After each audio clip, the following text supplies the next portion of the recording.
In front of me is Samsung Galaxy Tab S8 Ultra, and today I would like to show you how you can add events to calendar on this device. First of all, you need to access calendar by clicking on it. Now pick a date by tapping on the best one for you. I will go with that one and click on this plus icon at the bottom right corner. Now you can customize your event however you wish to. For example, add a title, pick starting or ending hour. You can also disable this feature completely by tapping on the switcher next to all day. Now you can choose location,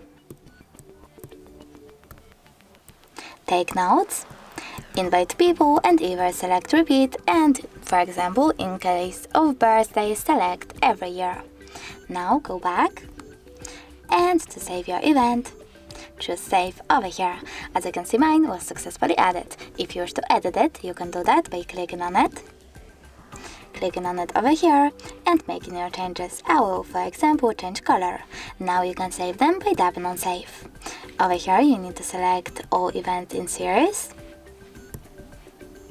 And as you can see, mine was successfully edited. If you wish to get rid of it though, you need to click on it again.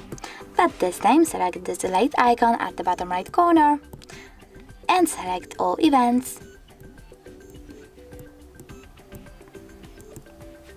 over here.